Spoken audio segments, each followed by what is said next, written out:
Top quality और consistent performance के लिए सिर्फ सिल्वर पंप नाम याद रखना। હિન્ડાલ્કોમાં સમાચાર હતા કે યુએસની અહીંયાથી કંપની છે એલ્યુકેમ કે જેમાં તેઓ અહીંયાથી હિસ્સો ખરીદ્યો, ઓવરઓલ 100% હિસ્સો ખરીદી લીધો, એટલે કે પોતાની તેમણે કંપની કરી લીધી છે.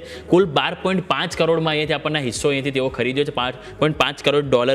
અને આ જે કંપની છે ભાવિક સાહેબ, એ આપણે જે નોર્થ અમેરિકામાં સ્થાપિત છે, એટલે સ્વાભાવિક છે કે અહીંયા હિન્ડાલ્કો એમનું જે વિસ્તરણ છે નોર્થ અમેરિકા બાજુ અહીંથી વધારવાનો પ્રયત્ન કરતું જોવા મળ્યું છે. તો સર આ ડીલ બાદ સર તમે કઈ રીતે જોઈ રહ્યા છો હિન્ડાલ્કોને સર?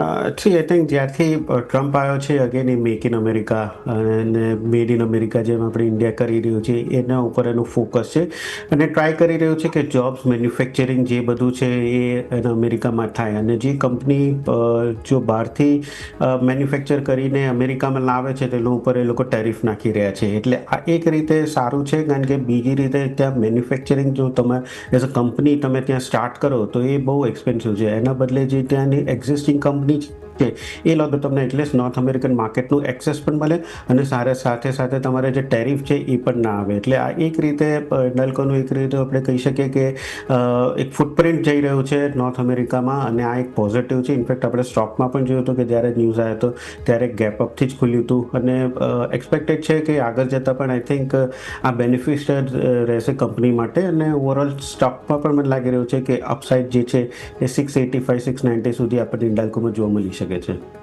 જી બિલકુલ. તો ઓવરઓલ આપણે વાત થઈ હિન્ડાલ્કો, જ્યાં તમારો ખાસ કરીને ફોકસ હોવું જોઈએ.